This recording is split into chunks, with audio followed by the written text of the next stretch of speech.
Cada domingo todos hacemos un esfuerzo por llegar aquí. Dejamos otras actividades y nos esforzamos con la esperanza de que vamos a encontrar algo. Somos buscadores de tesoros por naturaleza. El ser humano es un espíritu aventurero que busca siempre algo, porque estamos creados para anhelar. Y muchos anhelan, tienen deseos, tienen anhelos y van tras ellos y se convierte en una especie de maldición estar buscando y no estar plenos todavía. Ese es el propósito que tenemos hoy con la predicación. Entender cuál es nuestra más grande necesidad como seres humanos. ¿Cuáles son las necesidades del cuerpo? Pues ya las conocemos, ¿verdad? Necesitamos un techo, necesitamos comida, necesitamos cuidados en nuestro cuerpo.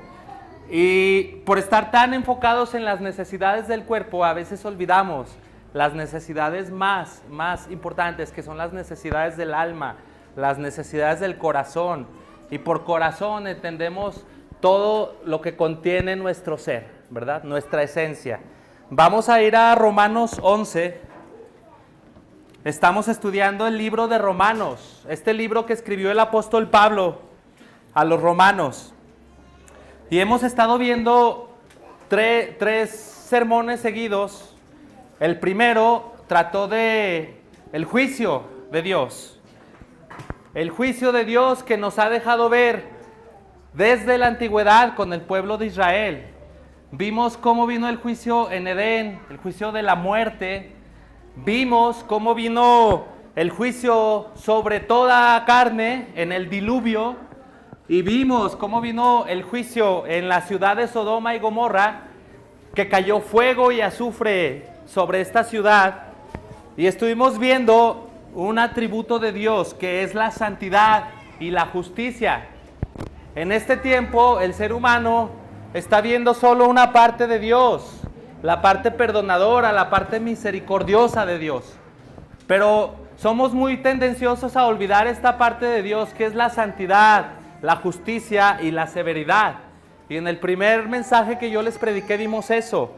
En el segundo mensaje vimos la causa del enojo de Dios constante, de la idolatría del pueblo de Israel, y cómo nosotros, hombres modernos, civilizados, hombres de la ciudad, no estábamos lejos de aquella idolatría antigua de Israel. Y hoy, estos mensajes han apuntado nada más a un solo lugar, al mensaje de hoy. Hoy vamos a ver, el título de este mensaje es La necesidad más urgente. Hoy vamos a ver nuestra necesidad primaria, nuestra necesidad más urgente. Y vamos a encontrar en Romanos 11, del 6 al 7, por qué vamos a titular así este mensaje. Dice el escritor de la carta de los Romanos: así también, aún en este tiempo, ha quedado un remanente escogido por gracia. Y si por gracia, ya no es por obras. De otra manera, la gracia ya no es gracia. Y si por obras, ya no es gracia. De otra manera, la obra ya no es obra. El corazón es una evocación de un hondo, profundo vacío. Hay que ver el océano cuando vamos a la playa y hay que ver la inmensidad del mar. Así de inmensos son los anhelos del corazón. El corazón busca y no halla. El corazón quiere y no puede. Y Mateo 11:28, las palabras de Jesús son estas: venid a mí, todos los que estén cansados y cargados, porque yo los haré descansar. El Señor lo primero que nos dice hoy es que en Él vamos a encontrar descanso. Por medio de esta predicación quiero enseñar, hermanos, que tenemos una necesidad primordial, más allá de todas nuestras necesidades que andan rondando en nuestra mente, y es la necesidad de la gracia. ¿Por qué necesitamos la gracia? Bueno, porque Dios es justo y ha manifestado sus juicios, lo tenemos en la Escritura, en la antigüedad, Y no necesitamos ir a la Escritura para ver los juicios de Dios, porque la muerte está rondando en nuestro entorno. La muerte anda paseándose de día y de noche.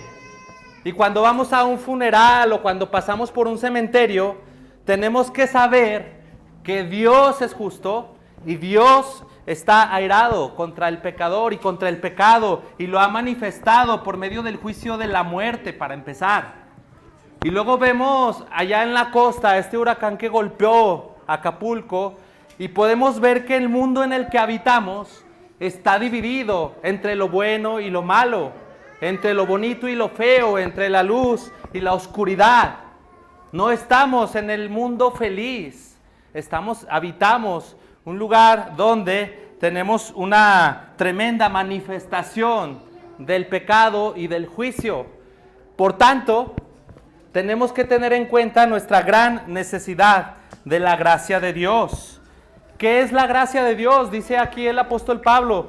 Y si es por gracia, ya no es por obras. Y aquí utiliza un juego de palabras que como figura retórica le podríamos decir aliteración, que está tratando por medio del juego del lenguaje reforzar una verdad.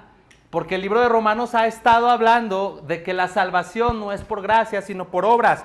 Y aquí el apóstol Pablo hace este juego de palabras en su afán por manifestar que la salvación no es por obras, sino por gracia. Hoy, hermanos, les voy a explicar el viejo mensaje, la vieja predicación, lo que se ha predicado desde hace tanto tiempo, lo que, como decía José Luis, ha creado un escándalo en el tiempo de hace 2000 años, en Oriente, en Occidente, en el sur, en el norte. El Evangelio ha sido el mensaje de mensajes y es el Evangelio de la gracia de Dios. Entonces, hermanos, nosotros vamos a escuchar hoy el Evangelio. Y el Evangelio en nosotros provoca una prueba de fuego. Necesitamos responder. Es lo que decía Adrián del tráiler. Cuando el Evangelio viene a tu vida, a tu mente y a tu corazón, hay una respuesta. Tiene que haber una respuesta porque el Evangelio es fuerte. El Evangelio es grande. El Evangelio es un gran misterio. Y el Evangelio cubre una gran y profunda necesidad, como les decía, que nuestro corazón siempre está expresando. Entonces, todos decimos, es que yo necesito una casa más grande, necesito un carro más nuevo, necesito otro reloj porque ya casi no funciona el que tengo, necesito otra camisa porque esta ya está viejita, necesito. Todo el tiempo andamos trabajando por las necesidades que tiene nuestro cuerpo, las necesidades que tiene nuestra familia y las necesidades que surgen a partir de nuestros proyectos, y perseguimos esas necesidades y las cubrimos. Pero aquí les vengo a hablar, hermanos, de una necesidad que no necesariamente estamos tan diligentes para atender, ¿sí? Y es la necesidad de la gracia y el perdón de Dios. Entonces, primero, tenemos que entender a qué vinimos a este mundo, cuál es nuestro propósito en la vida. Y yo creo que sería bueno que todos aquí entendiéramos para qué hemos nacido. Tiene que haber una razón. En primer lugar, nosotros no hemos decidido nacer y nosotros no vamos a decidir morir. Decía el filósofo Paul Ricoeur, nosotros somos un eslabón entre Dios y la nada. No sabemos de dónde venimos, no sabemos hacia dónde nos dirigimos. Hay un documento que escribe la fecha de mi nacimiento y hay un documento que escribirá la fecha de mi fallecimiento, pero yo no tengo control de las cosas más grandes. Yo tengo control de las cosas pequeñas, qué voy a comer, qué voy a beber y a dónde voy a ir. Pero de las cosas más grandes, como son mi nacimiento y mi muerte, yo no tengo nada de control sobre esto.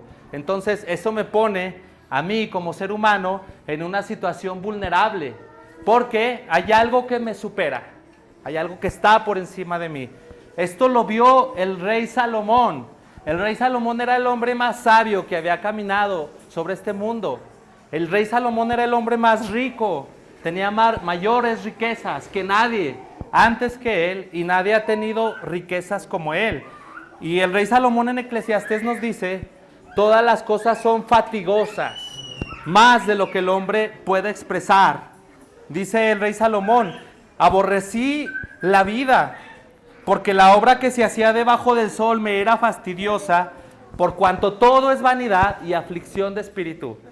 Pongan atención, ¿quién dijo estas palabras? No las dijo un indigente, no las dijo un mendigo, las dijo un rey que tenía cantores y cantoras, sirvientas y sirvientes, tenía un palacio real, tenía riquezas como nadie. ¿Y qué dijo? Aborrecí, por tanto, la vida, porque vi que todo lo que se hacía debajo del sol era como correr tras el viento. No encontraba satisfacción en las riquezas, no encontraba satisfacción en el placer, y decía, veía el placer y decía, ¿y esto para qué? A la risa dije, enloqueces, ¿sí? Y hallé que todo era fatigoso en gran manera. Entonces, ¿por qué el desánimo de Salomón? ¿Qué creen que haya sido lo que desató en Salomón este desánimo tan grande? Salomón vio que tenía sabiduría, pero Salomón visualizó atrás de él una larga fila de reyes. Y dijo, ¿de qué me sirve ser tan sabio y edificar tantas cosas si atrás de mí pueden venir otros más necios y destruir todo lo que yo edifiqué? ¿De qué me sirve ser tan sabio? Porque Salomón se metió a las profundidades del intelecto y del pensamiento. Escribió proverbios, le decían que era el maestro y el predicador. Y aún dijo, en la ciencia, en la mucha ciencia, hay fatiga. Porque el que añade ciencia, añade dolor. Y esto también es vanidad. Entonces Salomón se desanimó porque dijo, lo mismo que me va a ocurrir a mí, le va a ocurrir a las bestias del campo. Todos estamos respirando el mismo aire. Y así como muere uno, va a morir el otro. Lo mismo acontece al necio que al sabio. ¿Qué fue lo que desanimó tanto a Salomón? La realidad de la muerte. De nada servía amontonar tantas riquezas, de nada servía tener tanta sabiduría. Podemos ver hoy gente intelectual, gente que ha estudiado y ha leído tanto, y llegan a una edad en la que ya no recuerdan las cosas. Llegan a una edad en la que ya ni siquiera saben agarrar la cuchara para poder consumir alimentos. ¿De qué sirvió tanta gloria? Fue como un fuego artificial que estalló y explotó en plenitud, y luego se quedó el espacio oscuro y vacío. Así es la vida del hombre, de fugaz. Salomón vio esto de la muerte y se desanimó. Dijo, todo a un mismo lugar, es hecho del polvo y al polvo va a volver. Recordando las palabras que dijo Dios en Génesis. Entonces, hermano, si nosotros trabajamos por la comida que perece, y luego nosotros mismos vamos a perecer, entonces, ¿qué sentido tiene la vida? ¿Qué sentido tiene esforzarme? Dice el rey Salomón. Vamos a buscar en nuestras Biblias una cita que está en Eclesiastés 3, del 10 al 11. Y dicen algunos filósofos que el libro de Eclesiastés es el libro más pesimista de toda la Biblia. Pero este pesimismo, hermano, tiene un propósito, porque Dios es tan franco con nosotros, Dios es tan sincero. Dios no es como nosotros, que les dibujamos a nuestros hijos aquel mundo feliz y luego ellos se enfrentan a una dura realidad. Dios es sincero desde un principio y nos dice, mira, la vida es así de dura, y en sí lo que llegues a lograr en tus fuerzas va a tener un fin, te vas a morir y no vas a poder llevarte contigo nada. Dice la cita que les di, yo he visto el trabajo que Dios ha dado a los hijos de los hombres para que se ocupen en él. Todo lo hizo hermoso en su tiempo y ha puesto eternidad en el corazón de ellos, sin que alcance el hombre a entender la obra que ha hecho Dios desde el principio hasta el fin. Fíjense lo que dice aquí, hermanos, que ha puesto Dios eternidad en el corazón. ¿Te has preguntado por qué no te sacia el dinero? ¿Te has preguntado por qué no te sacia irte de vacaciones a la playa?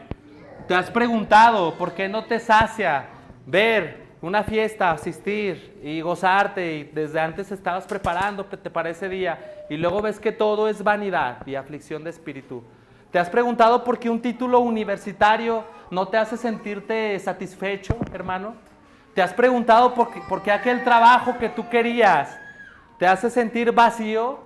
¿O por qué aquel carro que tú anhelabas cuando lograste comprarlo, descubriste que todo era vanidad? Bueno, porque Dios ha puesto eternidad en tu corazón. Y esta eternidad no se sacia con cosas materiales.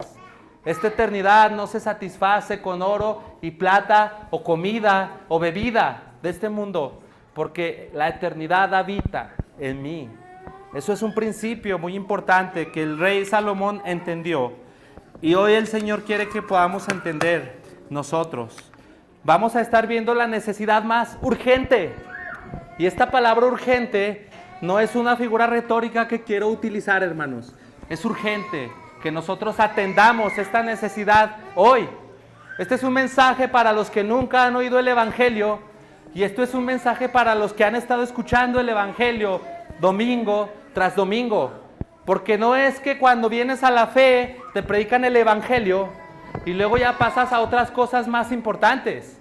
El Evangelio es el centro de todo. El Evangelio es hoy, mañana, ayer y hasta la eternidad, hermano. El Evangelio es tu primera necesidad y todos los días tienes que levantarte con el Evangelio, acostarte con el Evangelio, vivir con el Evangelio y morir con el Evangelio. Es muy importante que lo afirmes como cristiano, hermano. Entonces, la necesidad como causa de gracia va a ser nuestro primer apartado. Vamos a ver la historia más maravillosa que se ha contado, hermanos. Vamos a ir a Lucas 15, del 11 al 24. Y cuando digo estas palabras, hermano, un hombre tenía 2 hijos, quiero llorar.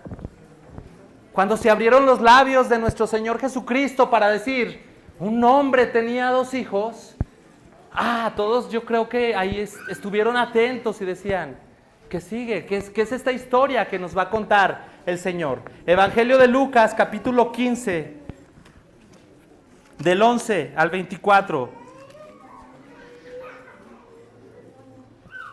Un hombre tenía 2 hijos, y el menor de ellos dijo a su padre, Padre, dame la parte de los bienes que me corresponde, y les repartió los bienes. No muchos días después, juntándolo todo, el hijo menor se fue lejos a una provincia apartada, y ahí desperdició sus bienes viviendo perdidamente.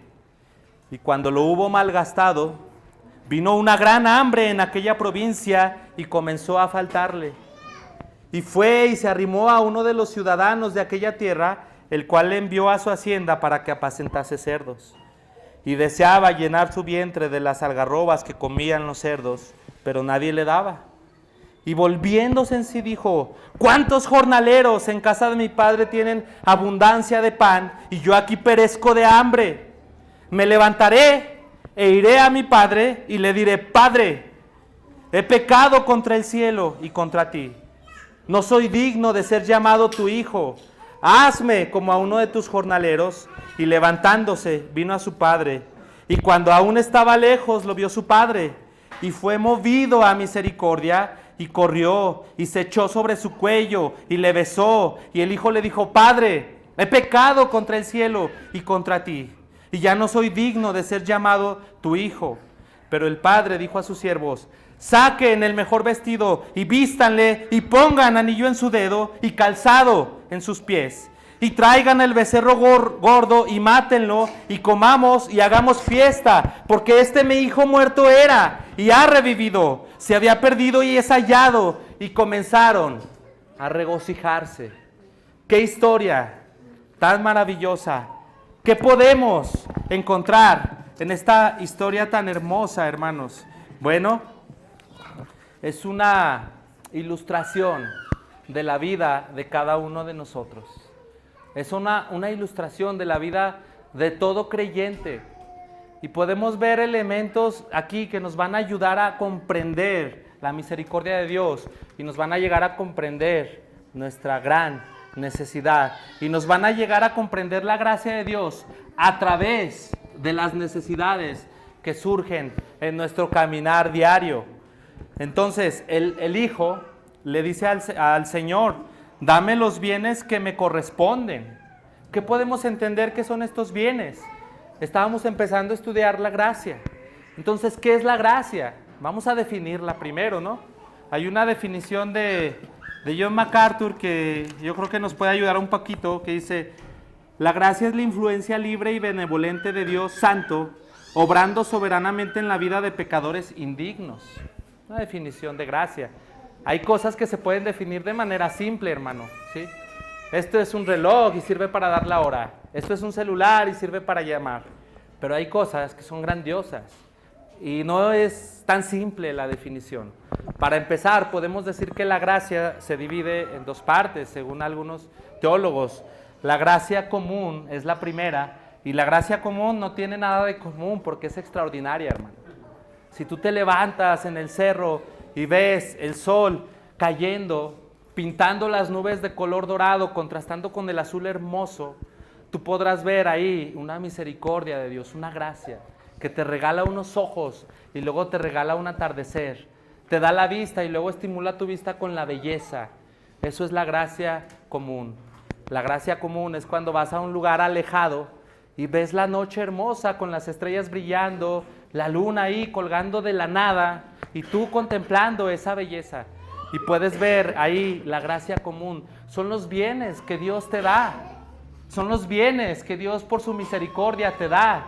Y notemos que el Hijo dijo: dame los bienes que me corresponden. En su ignorancia pensaba que le correspondían, pero el Padre en su sabiduría sabía que le estaba dando algo que era gracia, regalo, sin mérito. Era el Hijo y recibía los dones de su Padre. Tú, hermano, puedes ver la gracia común cuando comes aquella comida tan rica y tienes hambre y la disfrutas.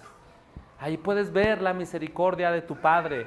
Cuando tú puedes sentir algo con tu tacto, puedes escuchar bellas melodías con tus oídos, puedes ver al Señor ofreciéndote su riqueza y su gracia. Entonces, este hombre pidió estos bienes que le correspondían para malgastarlos. El Señor nos ha dado tantos dones, hermanos. El Señor nos ha dado esta libertad para decidir en qué ciudad queremos vivir, para decidir en qué queremos trabajar, para decidir qué queremos hacer primero en la mañana al levantarnos. El Señor nos ha dado gracia y nosotros esta gracia la hemos malgastado. El Señor nos ha dado el placer para que lo disfrutemos en sus términos. Por ejemplo, el matrimonio. Y nosotros hemos malgastado este don de Dios y lo hemos hecho mal, así tal cual como el hijo pródigo. Entonces, hermano, la gracia común es todo lo que está delante de tus ojos que puedes disfrutar. Y tú me dirás: Carlos, pero también en este mundo hay mucho sufrimiento. No todo es belleza. Pues déjame decirte, hermano, que todo lo hermoso de este mundo que tú puedas experimentar viene de Dios. Y todo lo terrible en este mundo que tú puedas experimentar viene del corazón perverso del ser humano. Nosotros somos los que hemos contaminado el ambiente de Dios. El mundo está contaminado por causa de la amargura que fluye del corazón humano. No podemos nosotros destruir algo y luego culpar a Dios. Dios lo único que hace es mostrarnos gracia. Es hacer salir su sol sobre justos e injustos. Es hacer caer su lluvia sobre pecadores y sobre santos. Dios es bueno. Y todo lo malo que hay en este mundo es por causa mía, por causa tuya, hermano. Entonces, el Señor nos da sus bienes. ¿Qué hizo el hijo pródigo con los bienes? Se fue lejos y los desperdició perdidamente. ¿Qué es lo primero que hacemos? Huir de donde está Dios. No nos gustan sus reglas, no nos gusta su santidad, no nos gusta sus mandamientos y nos damos la vuelta y nos vamos a malgastar perdidamente los bienes que nos corresponden según eso, que tenemos el derecho sobre estos 5 sentidos y sobre toda la naturaleza. Nos creemos dueños cuando aquí en esta parábola del hijo pródigo podemos ver que nos alejamos a desperdiciar en este mundo, nos vamos lejos. Entonces, aquí es donde entra la misericordia de Dios. Al hijo pródigo no le fue bien siempre, porque comenzó a faltarle, porque hubo una gran hambre en aquella región y comenzó a faltarle. Y aquí nosotros podemos ver cuando el corazón empieza a anhelar y empieza a decir: tiene que haber algo más que estas cisternas rotas que no se llenan de agua. Tiene que haber una agua que cuando la beba no me vuelva a dar sed. Tiene que haber algo que sacie este corazón tan exigente. Entonces el Señor pone en ti la necesidad, hermano, de que le busques. Pone necesidad en tu interior, pero también el Señor pone necesidades exteriores. Con el hijo pródigo en su entorno vino una gran hambre y comenzó a faltarle. La necesidad es un medio de gracia que Dios utiliza, hermano, para que tú regreses al Padre. Si hoy te falta la salud, si hoy te falta la paz, si no puedes dormir, hermano, si estás luchando con ansiedad, déjame decirte que son gracias de Dios, misericordia, que Dios está sembrando en tu corazón esta necesidad con el fin de traerte de regreso a casa. Es Dios obrando. No creas que es Dios dejándote, hermano. No te confundas, es Dios obrando en tu corazón esta necesidad para que le busques. Entonces hoy necesitamos entender esta necesidad como un llamado del Padre para venir a sus pies otra vez. Entonces la necesidad como medio de gracia.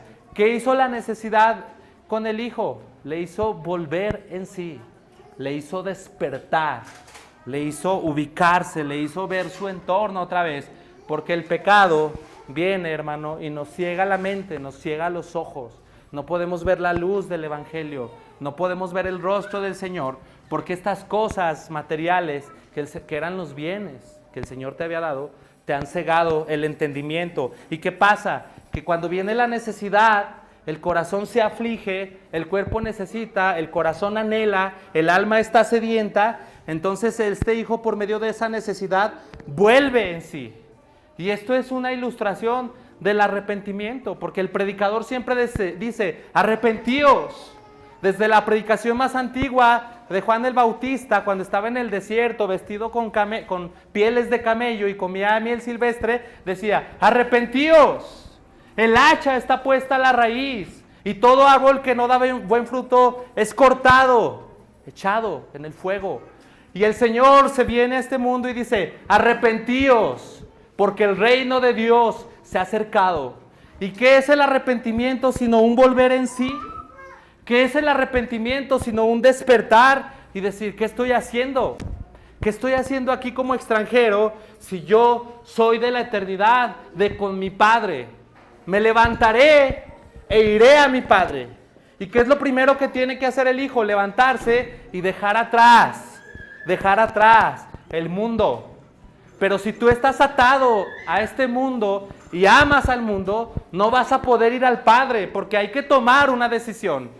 O caminas al Padre o te vas detrás del mundo. ¿Y qué es el mundo? ¿Cómo podemos entender este concepto? Porque es muy manejable en el ambiente cristiano. Pero a alguien de afuera le decimos el mundo y va a decir, pues tú también estás en el mundo. ¿Qué es el mundo? Bueno, el mundo es este sistema de pensamiento. El mundo es este entorno que nos dice y nos determina cómo hemos de vivir, cómo hemos de hacer, que nos hace olvidarnos de las cosas de la eternidad. Nos quita la vista del Padre y nos enfoca en las cosas de este mundo, en las noticias, en la política, en la moda. Eso es el mundo, algo que te tiene con la mirada hacia el frente y no hacia arriba. Y a veces el mundo nos encanta. El libro del progreso del peregrino de John Bunyan nos habla de cuando ellos estaban los peregrinos atravesando por la Feria de la Vanidad. Y en la Feria de la Vanidad era un lugar donde todos vendían y compraban, donde todos participaban, pero estos cristianos extranjeros, que era cristiano y su amigo fiel, atravesaron sin comprar, aunque eran cosas atractivas. Llamaban la atención, pero ellos decidieron pasar de largo. Y los habitantes de esta feria los fueron a perseguir y a su amigo lo mataron, porque decían, ¿y ustedes por qué no compran y venden en la Feria de la Vanidad? Entonces el mundo, hermanos, es algo que a veces nos tiene atados. Para ir al Padre, primero necesitamos volver en sí, levantarnos e ir en dirección a donde está el Padre y dejar atrás lo que se quede atrás. Por eso dice el canto, la cruz delante, el mundo atrás, ¿verdad, Adrián? La que nos cantaste el otro día. Entonces, hermanos, Ahí podemos encontrar otro principio en esta parábola hermosa del hijo pródigo. ¿Qué viene el hijo a decir? Padre, he pecado contra el cielo y contra ti. Nos han enseñado que para estar libres necesitamos ir a confesarnos con un sacerdote, los que crecimos en la iglesia católica. Pero Dios es espíritu y es vida, hermano. Y Dios habita y lo llena todo. La confesión es en tu habitación, en secreto, con tu Padre que ve lo secreto. Tú tienes que ir delante del Padre y decirle: Padre, he malgastado todos los dones que me has dado. He pecado contra el cielo y contra ti y no soy digno de ser llamado tu hijo. Pero vengo a ti en pobreza de espíritu, en arrepentimiento. Dejo atrás todo lo que hice y vengo a ti. Y esta es la bienaventuranza. Bienaventurados los pobres en espíritu, porque de ellos es el reino de los cielos. Hermano, esta tristeza es para vida. Este pesar es para vida eterna. Y no les estoy hablando de la simple culpa natural de la conciencia. Les estoy hablando de arrepentimiento. Y este arrepentimiento amargo trae un fruto para vida eterna. Entonces, en el mismo libro de Bunyan, Cristiano cae en este pantano del desaliento con la gran carga de sus pecados y no puede salir. La convicción de pecado, hermano, fundamental para todo creyente. Tú no puedes decir que eres cristiano si no has estado hundido en la convicción de pecado. Nuestro hermano Pedro lo ilustraba con Lázaro. ¿Qué fue lo primero que hizo Lázaro al despertar? Ver la tumba, ver la oscuridad, ver los gusanos que estaban saliendo de su carne. Esto le hizo ver que estaba vivo y de ahí salió hacia la luz. Pero lo primero que ves cuando te arrepientes y vuelves al Padre es como el hijo pródigo. Estoy aquí cuidando, apacentando cerdos con hambre y nadie me da. Y los jornaleros de mi Padre tienen grandes comidas. Voy a ir a la casa de mi Padre. Hermano, hoy el Señor te llama a que te levantes y vayas al Padre. Y con esto el Señor nos quiere hacer entender que la necesidad del corazón o del cuerpo es una manifestación de la gracia y la misericordia de Dios. Lo segundo que quiero decirles aquí, lo primero fue la necesidad como medio de gracia. Lo segundo que les quiero decir, hermanos, es la necesidad de escuchar el Evangelio. Hay un mensaje que proclamar, hay un mensaje que decir. Si tú vas con un filósofo a la facultad de la UNAM, a la facultad de filosofía, y le dices: ¿cuál es tu doctrina, filósofo, maestro? Te va a decir muchas citas de muchos autores griegos, antiguos o modernos. Te van a decir tantas cosas, pero no va a haber un mensaje claro. Vas a quedar igual, vas a decir: bueno, ¿y luego? ¿Qué pasa con mis necesidades? ¿Qué pasa con los anhelos que tengo que no puedo saciar con las cosas de este mundo? ¿Qué pasa con la muerte que acecha, que está enfrente y me está esperando? ¿Qué pasa, señor filósofo?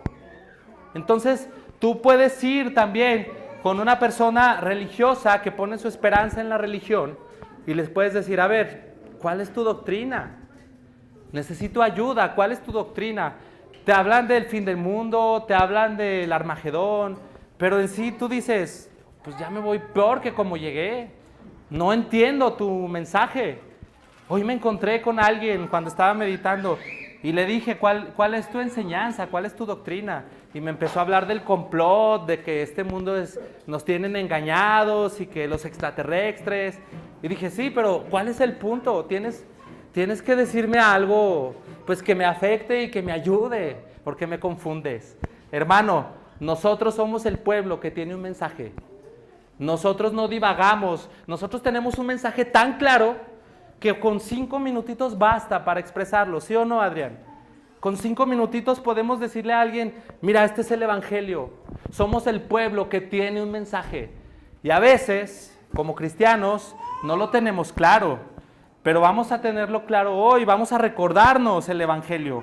Primera de Corintios 15:13 dice el apóstol Pablo: porque primeramente os he enseñado lo que asimismo recibí, que Cristo murió por nuestros pecados conforme a las Escrituras, y que fue sepultado y que resucitó al tercer día conforme a las Escrituras. Hermanos, todo el mensaje cristiano se centra en una sola cosa: Hay un pastor que a mí me encanta, se llama Martin Lloyd-Jones, que dice, hermano, mira, el Señor enseñó en el monte, el sermón del monte de los olivos, ¿sí? Pero ¿sabes qué? Esta enseñanza de Cristo no te va a salvar, simplemente te va a condenar más, porque tú no puedes vivir así como el Señor lo declara. El mensaje primordial de nosotros es la muerte de Cristo en la cruz. El mensaje primordial de nosotros es la obra de Cristo en el monte Calvario. El mensaje primordial de nosotros es aquella cruz que fue levantada para que todos la vieran. Ese es el mensaje, y lo primero que tenemos que entender es quién es la persona que estaba ahí en la cruz. ¿Quién era? ¿Se acuerdan de los atardeceres hermosos que les dije, no? O cuando nos paramos ahí en la playa y vemos la inmensidad del mar, o cuando contemplamos y nos asombramos con el cosmos, con el universo. Bueno, el hombre que estaba ahí colgado en esa cruz era el autor de la vida. El hombre que estaba colgado en esa cruz era el que está sobre todos los elementos de la naturaleza, el que podía caminar sobre el mar, el que podía abrirle los ojos a un ciego de nacimiento, el que podía despertar a un Lázaro que tenía 4 días muerto y ya olía mal su cuerpo que se estaba descomponiendo. El Señor que podía levantar al paralítico que tenía 35 años sentado en un lado de una fuente. Este Señor, gran Señor, es el que estaba ahí en la cruz, muriendo para rescatar a aquel que crea, hermanos. El Señor justo, el Señor bondadoso, el Señor todopoderoso, el autor de la vida. Entonces, ¿por qué? Primero hay que preguntarnos también, bueno, ya sabemos que Él era el Dios. No era un Dios, Dios todopoderoso. Pero ¿por qué tenía que morir? Y hay que quitar de nuestra mente de que pobrecito, mira, los judíos lo acusaron y los romanos fueron y le crucificaron. Hermano, si tú ves así la cruz, si ves al Señor como un mártir, no has visto nada. Porque el Señor, anticipadamente, desde que creó al primer hombre en la tierra, el Señor tenía su mirada puesta en el monte Calvario. El Señor estaba apuntando hacia la cruz. Y cuando el Señor le declaraba a sus discípulos, es necesario que vaya a Jerusalén y padezca ahí. Y voy a ser golpeado y voy a ser escarnecido. Y le decía a Pedro, Señor, en ninguna manera te acontezca. ¿Qué dice el Señor? Apártate de mí, Satanás, porque tú pones la mira en las cosas de los hombres, pero yo vine a cumplir un propósito. Y el Señor, desde que nació, su objetivo era ir a Calvario, a la cruz. ¿Pero por qué, hermanos? ¿Por qué? Ya lo dijo José Luis hace ratito, porque sin derramamiento de sangre no se hace remisión de pecados. ¿Por qué vino el Señor a la cruz? Porque está establecido para todos, que muramos una sola vez y después de esto el juicio. Y este juicio, hermanos, que viene cuando nosotros muramos, si tú ves que los de al lado, los de enfrente y los de atrás están muriendo, tenlo por seguro, vas a morir, hermano. Y viene el juicio, y el juicio se hace con base en la ley. Y la ley no perdona, la ley no tiene misericordia, y este justo lo hace el juez. Y un juez bueno no tiene por inocente al culpable. Un juez juzga rectamente, como debe de juzgar. Si es un transgresor de la ley, va a ser condenado por la ley. Ese es un juez justo, y esta es la inflexibilidad de la ley, hermano. La ley condena, no es flexible. Y ya dijimos la vez pasada que la ley es buena. La ley refleja y muestra el carácter de Dios. Pero el problema es que la ley me muestra mi culpabilidad y la ley me condena. Entonces, ¿por qué vino este hombre, que es Dios, a morir en aquella cruz? Bueno, porque yo tengo delante de mí la muerte. Y yo tengo delante de mí el juicio. Y yo tengo el peso de la ley sobre mí. ¿Y la ley qué dice, hermanos? ¿Qué dice? No tendrás dioses ajenos. La semana pasada hablamos de la idolatría. ¿Qué dice la ley? No robarás, no matarás, no codiciarás. Y este pecado de la codicia envuelve a todos los demás mandamientos, dándole a la ley la letra y dándole a la ley el espíritu de la ley. De tal manera que si yo no cometo adulterio, pero si yo veo a una mujer y la codicio, delante de Dios soy culpable de adulterio. Y estoy fuera de la gloria de Dios. Por eso dice la Escritura, por cuanto todos pecaron y están destituidos de la gloria de Dios. ¿Qué es lo que movió a Cristo a descender del cielo a este mundo, hermano? Que tú tenías un grande y grave problema, que tú estabas bajo la ira y bajo la condenación. Entonces no tiene sentido un juicio si no hay castigo. No tiene sentido un juicio si no hay sentencia. ¿O sí, Adrián? Aquí tenemos a los abogados, nuestro hermano Gerardo, Adrián, que bien pueden decirnos, mira, no hay sanción, pues ¿para qué haces juicio y para qué tienes ley? Yo, por ejemplo, ahí en mi negocio tengo un reglamento y hay una sanción si no cumples la regla. Eso es básico, hermanos. Entonces nosotros tenemos que entender que somos culpables, que la ley no tiene misericordia, que la ley refleja nuestra pecaminosidad y que hay una sentencia y que hay un juicio. En las culturas antiguas teníamos, por ejemplo, a los griegos que creían en el Hades. El Hades es aquella ciudad donde habitan los muertos. Y le decían ellos la ciudad de las tinieblas, la ciudad de la oscuridad. Los aztecas tenían la ciudad del Mictlán, ahí donde tú cuando morías tenías que enfrentarte al caos y a las tinieblas. Los mayas igual tenían su cosmovisión de la vida después de la muerte. Y en todas las culturas queda manifiesto un lugar de castigo. En todas las culturas, pero todas las culturas se han equivocado en algo, hermanos. Han visto todo como una balanza en la que si tú haces más bien que mal, puedes entrar en el paraíso. Y si tú haces más mal que bien, estás fuera del paraíso. Ese es el pensamiento común, casi toda la gente piensa así. Pero el apóstol Pablo en Romanos 3 nos dice que no hay ni un solo justo. Todos pecaron, todos se desviaron, a una se volvieron inútiles y no hay quien haga lo bueno. Entonces, todos estamos bajo la condenación en los términos de la ley. Lo primero que tendríamos que entender es que en nuestra vida de hombre moderno también tenemos arraigado este arquetipo de la vida después de la muerte.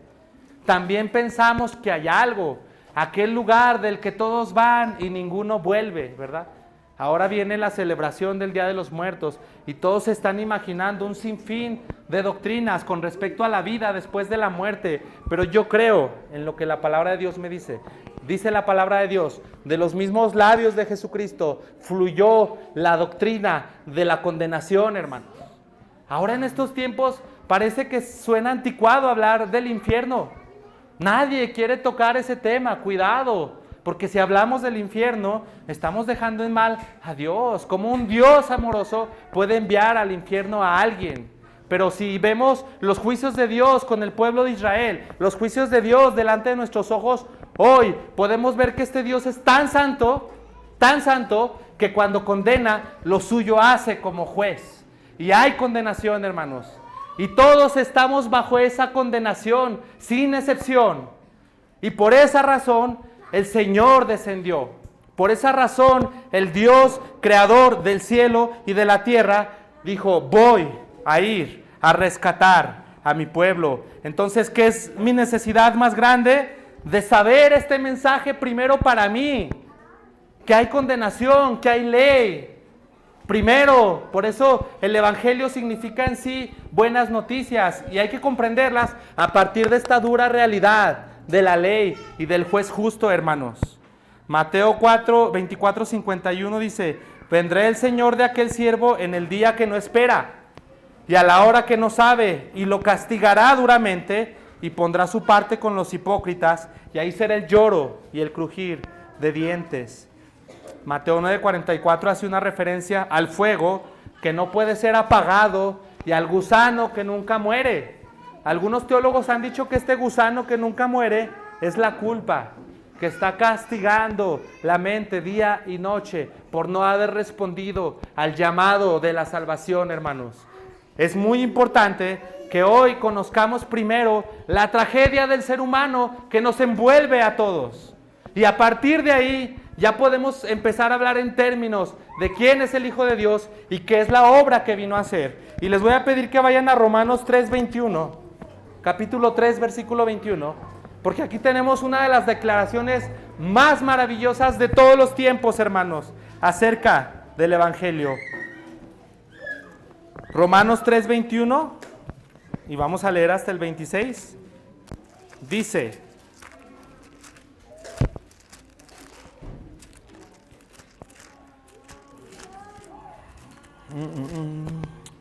pero ahora, aparte de la ley, se ha manifestado la justicia de Dios testificada por la ley y por los profetas. La justicia de Dios por medio de la fe en Jesucristo, para todos los que creen en Él, porque no hay diferencia por cuanto todos pecaron y están destituidos de la gloria de Dios, siendo justificados gratuitamente por su gracia, mediante la redención que es en Cristo Jesús, a quien Dios puso como propiciación por medio de la fe en su sangre. Escucha esto, hermano. A quien Dios puso como propiciación por medio de la fe en su sangre, para manifestar su justicia, a causa de haber pasado por alto en su paciencia los pecados pasados, con la mira de manifestar en este tiempo su justicia, al fin de que Él es el justo y el que justifica al que es de la fe en Jesús. Hermanos, aquí tenemos un principio. Y para entender el mensaje del Evangelio, y el mensaje del Evangelio no es filosofía, el mensaje del Evangelio es algo que hay que apropiarnos, hermanos. Tenemos que tener fe, pero una fe auténtica, hermanos. El mundo tiene su propia definición de fe. Ellos dicen fe en ti mismo, fe en la política, fe en el mundo, fe en la tecnología y en la ciencia. Esa no es fe, hermanos, ¿sí? Eso es ceguera espiritual. La fe auténtica es esa fe que nos habilita para poner nuestra mirada en este sacrificio en la cruz. Porque por gracia sois salvos, dice Efesios 2:8, por medio de la fe. Y esto no de vosotros, pues es un don de Dios. Hemos de entender que la fe, pues, es un regalo de Dios. Dice Juan 6:44, hermanos, ninguno puede venir en pos de mí si el Padre que me envió no lo trajere. Entonces, la gracia es ese manantial de perdón. La fe es ese conducto por el cual fluye el manantial. Hermanos, la fe tiene que entenderse. La fe tiene una cualidad que es, entiende un mensaje. La fe te habilita para comprender primero tu propia pecaminosidad y luego la fe te habilita para creer en la redención que ha manifestado Dios en esta fe. ¿Que pones dónde? ¿Dónde la pones? En su sangre. Hermanos, algunos anhelan ver milagros, algunos anhelan ver señales, ¿sí? Pero no hay milagro más grande que la transformación de un corazón muerto a un corazón que vive y que cree. Hermano, la fe es tan milagrosa. Hoy podemos ver gente que antes estaba corriendo tras el mundo y tras los placeres, y cómo se han dado la vuelta y han empezado a caminar hacia donde está la cruz, y esos son milagros maravillosos, tan grandes que yo creo que superan, si vamos a un hospital y vemos que un paralítico anda y se levanta, yo creo que este milagro de la transformación del corazón es más grande, hermano. Entonces, nosotros tenemos que confiar en lo que dice la palabra de Dios, y la palabra de Dios dice que así como la serpiente fue levantada, así es necesario que el Hijo del Hombre sea levantado, para que todo aquel que en él cree no se pierda, mas tenga vida eterna. Entonces dicen unos, a ver, yo no entiendo tu doctrina. Dime qué tengo que hacer, como Nicodemo, ¿verdad? ¿Qué tengo que hacer? Como el joven rico, dime qué tengo que hacer. ¿Cuál será mi obra para poder ser salvo? Y el Señor dice, mira a donde yo estoy, pon tu fe en la sangre del Cordero y tendrás salvación. Y decimos, y ya, con eso es todo lo que tengo que hacer. Y no tenemos fe, no confiamos y no creemos. Preferimos confiar en el nuevo descubrimiento científico que surgió en tal país. Preferimos confiar lo que nos dice Google en el internet. Preferimos confiar en el GPS. Cuando vamos a cierto destino, le ponemos ahí nuestro destino y nos va guiando este GPS, ¿verdad? Y vamos bien confiados en la tecnología. Confiamos en aquel piloto del avión que va manejando el avión y en el ingeniero que lo construyó. Confiamos en el que va manejando el autobús y nos dormimos, ¿sí? Confiamos yo voy a carretera en la noche y a veces va uno son autopistas de velocidades altas, entonces vas en medio de la noche siguiendo la autopista, confiando en que no te vas a encontrar un acantilado o una pared. Estás confiando en aquellos que construyeron esa autopista, ¿verdad? Pero cuando el Señor dice, mirad a mí, sed salvos, no creemos en Él. No confiamos en lo que Él dice. Decimos, ¿cómo puede ser tan fácil? ¿Dónde queda pues lo que yo tengo que hacer? Entonces, por eso dice Mateo 18 el Señor, si no son como niños, no entrarán en el reino de Dios. Yo cuando les hablo a mis hijos del Evangelio, ellos creen el Evangelio, son niños. Pero nosotros, adultos, nos cuesta tanto trabajo ser como niños, nos cuesta tanto trabajo creerle al Señor y confiar en Él, que necesitamos creer, hermanos. Es una necesidad de la fe, necesidad del Evangelio y necesidad de creer en este mensaje. ¿Cuántas veces hemos visto en la palabra de Dios que dice el Señor? Todo aquel que en Él cree tiene vida eterna. El que cree en el Hijo tiene la vida. Cree en el Señor Jesucristo y será salvo. Hermanos, ahí está el Señor levantándose. En tu corazón puedes ver aquel Dios de todas las cosas colgado, levantado, derramando hasta la última gota de su sangre, de tal manera que llegó a salir sangre y agua. Estalló el corazón del Señor de dolor para salvarte, para que tú lo veas y creas y vivas. Y no confías, hermano, en eso. No tienes que hacer ahorita para acercarte a Dios, no tienes que ir a invitar primero al pastor a comer y luego venir a todas las reuniones y luego empezar a caminar más derecho y ahora sí acercarte a Dios. No, hermanos, el mensaje es ve y cree, tal cual como estás. Él me ha aceptado tal y como soy. Así como estoy, el Señor me sana. Así como estoy caído, el Señor me levanta. Yo no necesito más que verle y creer. Cree en el Señor Jesucristo en esta hora, hermano. Ese es el mensaje. ¿Qué ha logrado el Señor en la cruz? ¿Qué logró en la cruz el Señor? Logró muchas cosas, hermanos. Logró nuestra redención por la fe en su sangre. Pero también nuestro Señor Jesucristo en la cruz logró algo que yo creo que jamás vamos a alcanzar a dimensionar. La longitud, la anchura, la amplitud del nuevo nacimiento, hermanos. ¿Mudará el etíope su piel o el leopardo sus manchas? Nosotros tenemos una naturaleza, hermanos, caída, porque somos de alguna manera hijos de Adán.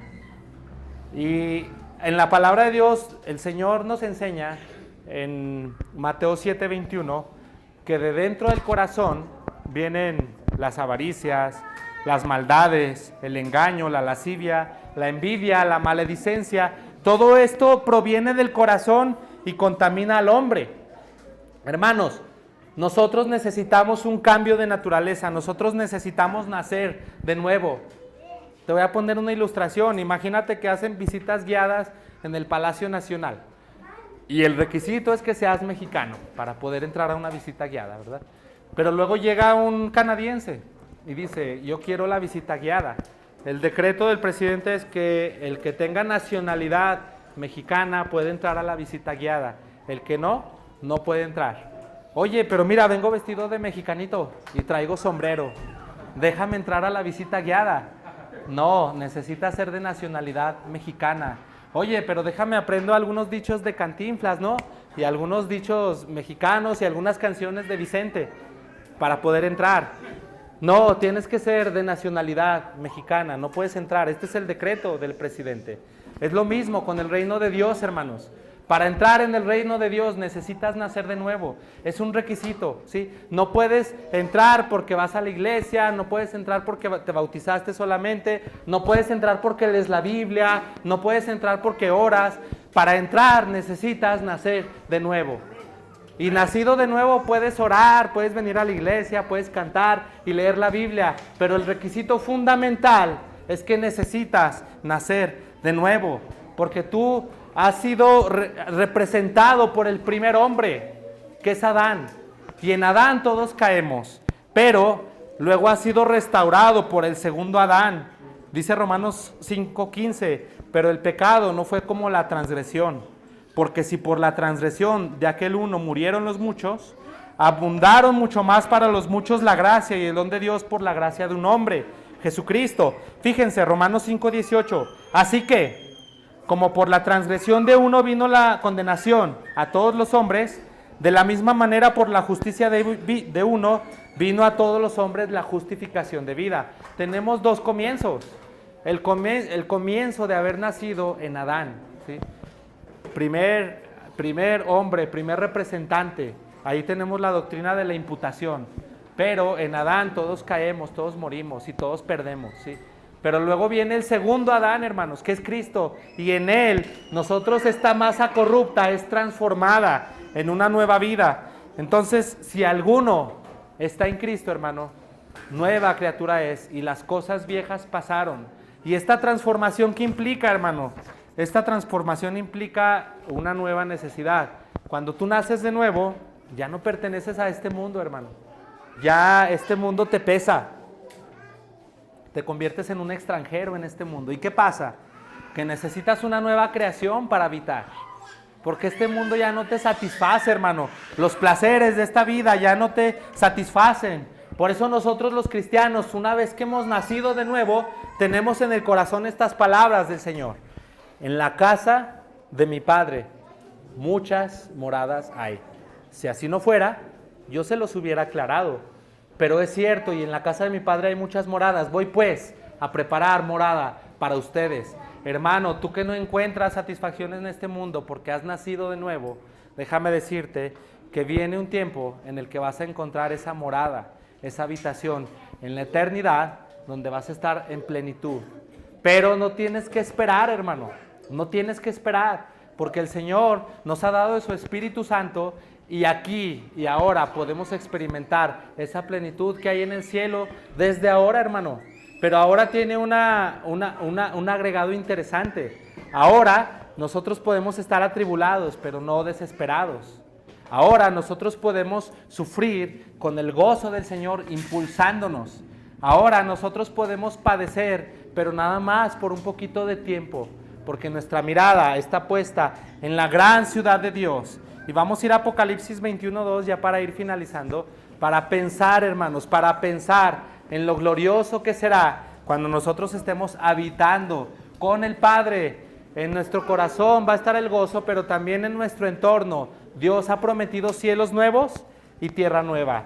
Y vi un cielo nuevo y una tierra nueva, porque el primer cielo y la primera tierra pasaron y el mar ya no existía más. El mar estaba relacionado con los piratas, con lo malo. Por eso dice aquí, el mar ya no existía más. Y yo, Juan, vi la ciudad, la santa Jerusalén, que descendía del cielo de Dios, preparada como una novia ataviada para su esposo. En el 21:4 dice la palabra de Dios también en Apocalipsis: enjuagará Dios toda lágrima de los ojos de ellos, y ya no habrá muerte, ni habrá más llanto, ni clamor, ni dolor, porque las primeras cosas pasaron. Y el que estaba sentado en el trono dijo: he aquí yo hago cosas nuevas, todas las cosas. Y me dijo: escribe, porque estas palabras son fieles y verdaderas. Entonces, hermanos, en esta ciudad no va a entrar masa corrupta. En esta ciudad no va a entrar algún mentiroso, algún fornicario. En esta ciudad solo entrarán aquellos que hayan nacido de nuevo. Y el nuevo nacimiento, hermanos, solo lo puedes obtener de una sola manera: viendo allá, apuntando tu corazón a ese evento histórico, maravilloso, cuando el Hijo de Dios, el Creador de los cielos y de la tierra, fue levantado, esa cruz excelsa. Y esta es la prueba de fuego, hermano. Él hizo eso por ti. ¿Cómo vas a responder? Me gusta mucho la historia de este conde, el conde Zinzendorf, que era un hombre millonario, que vio una inscripción ahí y a un crucifijo, y vino Dios y quebrantó su corazón. ¿Y qué le decía el Espíritu Santo cuando lo estaba transformando a este conde? Hice esto por ti. ¿Qué harás tú? ¿Cómo vas a responder a este llamado? Y este conde se convirtió en protector de los moravos, ¿sí? Y su testimonio perdura hasta hoy. ¿Qué podemos ver en la cruz? Podemos ver la sabiduría de Dios, podemos ver ahí los atributos de Dios expresados, hermanos. Podemos ver la sabiduría de Dios, podemos ver cómo Dios ha manifestado su justicia. ¿Por qué Dios en los tiempos antiguos, cuando desplegó sus juicios, por qué perdonó a algunos? Porque iba preservando un remanente. Porque en su tiempo, y sabemos que Dios es un juez justo y no toma por inocente al culpable, porque en su tiempo Dios iba a manifestar su justicia. a causa de haber pasado por alto en su paciencia en tiempos pasados los pecados, con la mira de manifestar en ese tiempo su justicia. Entonces Dios nos está mostrando ese atributo de su sabiduría, de su inmutabilidad, de su gran amor, de su gracia. Su amor grande por ti, hermano, fue lo que lo trajo a descender. Por eso el Señor nos llama hoy a que ya no amemos más este mundo y nos liberemos de este amor al mundo. Y el Señor nos llama a ver la cruz y ver el triunfo que tuvo en la cruz sobre el pecado y sobre las tinieblas.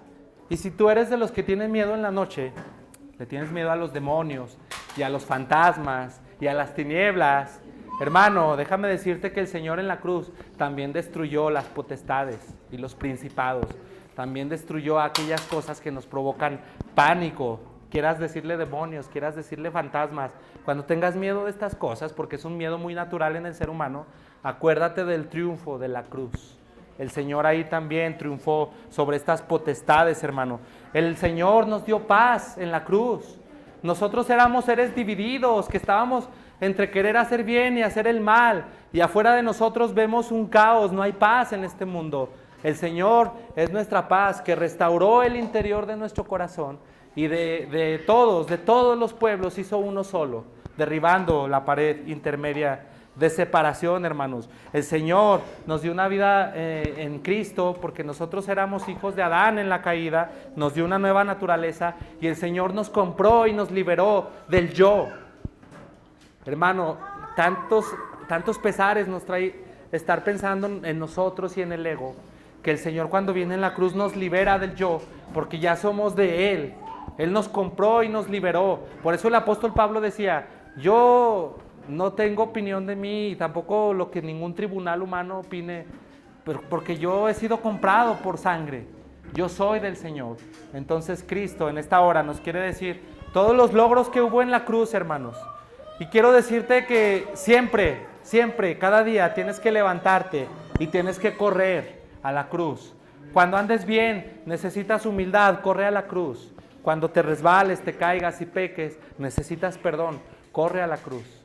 Cuando vengan pensamientos inquietantes, temores, incertidumbre, corre a la cruz, hermano.